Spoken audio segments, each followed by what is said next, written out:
Welcome to the first ever episode of The Good and the Bad. In this series, what we are going to do is we're going to pick a device, talk about 5 of my favorite features and 5 of my not so favorite features of this device. Some of these not so favorite features of this device might not even be deal breakers. Some I might have to struggle to find some of these small little bad things about the phone, so we talk about this. The purpose of these videos is to let you know all the good things and also all the bad things about these devices if you decide to pick it up. So in today's episode, we are checking out one of my personal favorites, the Tecno Spark 10 Pro. We're going to talk about 5 of my favorite features about this and 5 features about this that I don't like. Without taking much of your time, let's get to the video. Let's start with my first favorite feature of this guy. The first one definitely has to be design. If you set your eyes on this for the first time, the first thing you're going to say is it an iPhone clone? Yes, it definitely looks like an iPhone. And if that's what Tecno was going for, I think they did an amazing job. Everybody thinks this looks like an iPhone, and it's one of the favorite features of a lot of people too. It looks good. It feels good. It could definitely pass as a flagship looking device. So the design of this device is really cool, especially the fact that they put a glass design at the back. That makes this feel and look very premium. If you hold this in the hand, the flat edges on the side too makes it really nice. It can sometimes stand on its own. So the design, the look, the build quality and all is one of my favorite features of this, and I'm sure a lot of people are going to testify to that. For number 2 is definitely going to be the screen, especially due to the fact that they decided to go for a punch hole camera at the top. Most of the Spark devices from the past all had this dual door camera at the top, and it made the device look kind of really old. But it's 2023, Tecno decided to go a different approach for the screen. They built in a punch hole camera for the screen, and it makes this device looks and feel very premium. It doesn't disrupt anything you're watching on the screen, so the punch hole camera on the top is really appreciated. It's a 1080p LCD display, and the punch hole camera at the top doesn't disrupt anything at all. And also it's a 90Hz display. So a 90Hz display, a punch hole camera, 6.8 inches display, all this makes it very easy to watch content and enjoy it on the phone. So I really like the screen. The third one is definitely going to be performance. There's a reason why you see most of your favorite YouTubers out there calling this the best budget device from Tecno, because it performs really well. The Helio G88 found in this actually gives you value for money.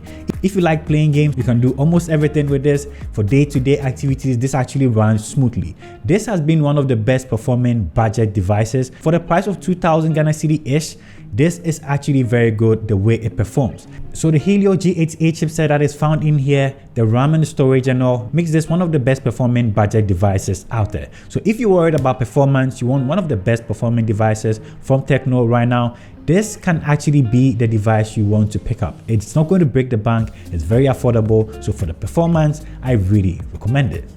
Now, number 4 on the list is the fingerprint sensor. A lot of people are not talking about this, but the fingerprint sensor found on this guy is one of the fastest that I've tried for the price range. And it makes getting into this device very fast and smooth. I really like it. Due to the fact, I know a lot of people want to go to the in-display fingerprint sensors, but for this price range, normally those fingerprint sensors are not the fastest. So I'll basically like to stick with this one found in the power button. I just click it and I get into my device. So the fingerprint sensor on here has been very good. I really like it. And if you like fingerprint sensors, you won't have any issues with this. It's fast, it's accurate, and it's one of the best ways to get into the device. For feature number 5 is definitely going to be the battery on this guy. The 5000 mAh battery can last you for a whole day, maybe 2, depending on your case of usage. If you find yourself playing games a lot, maybe you might charge in the middle of the day or something, but if you're a regular usage, social media, calls here and there, and the likes, this can easily last you 2 days. So I really like the battery that is found in here. Hopefully we might see a 6000 or 7000, but 5000 is okay, and for most people you wouldn't have any issues with that. So those are my 5 favorite features of the Tecno Spark 10 Pro.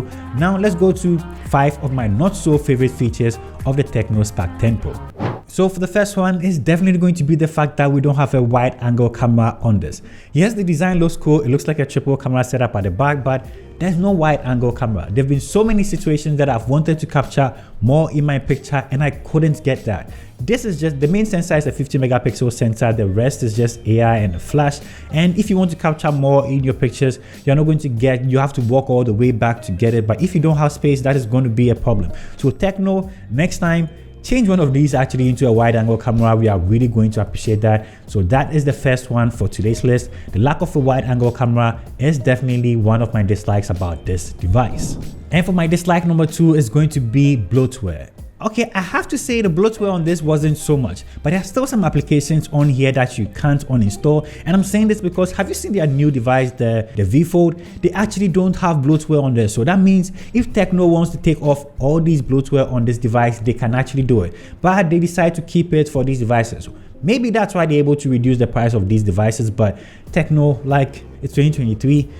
We bought this, let us get rid of those bloatware. If in case we don't want it, let us be able to at least uninstall it. Hopefully we get to a time that we can at least uninstall the bloatware that comes on this. That'll be very much appreciated. So I don't like the bloatware that's on this. I know it's small, but Tecno, let us get rid of all of it.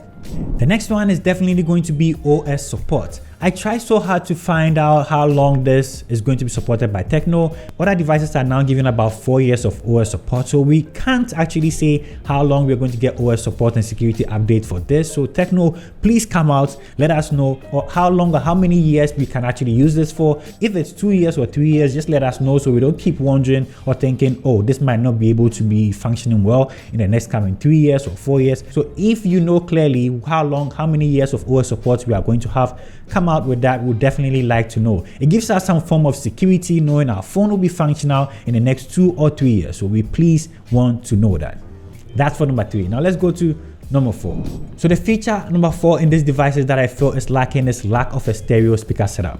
The loudspeaker found at the bottom is loud enough, okay-ish, but due to the fact that we don't have a stereo or 2 speakers on this device, in case we find yourself playing games or the likes and you hold your phone like that, you tend to block this, which makes the sound muffled and it's not the best sounding experience. If the other one up here can be used as a stereo speaker setup, it's going to give you a whole ambient feeling when it comes to listening to music, playing games or anything like that. So lack of a stereo speaker setup on this device is one of the things I don't like about this. So hopefully we see a stereo speaker setup in the upcoming Spark series. We will very much appreciate that as well. So the last feature I don't like so much about this is the lack of fast charging. This doesn't come with the fastest charger in the box and it's going to take you about 2 hours to fully charge this. So imagine if you wake up in the morning and you forget to charge up your phone, you can't wait for an extra 2 hours to get a full battery to leave home. So I wish in the future Tecno actually considers giving us a fast charger inside the box. That is going to be very much appreciated. I did a whole charging test where I charged this from 0 to 100, so you can actually check that out if you want to see how long it takes to charge this,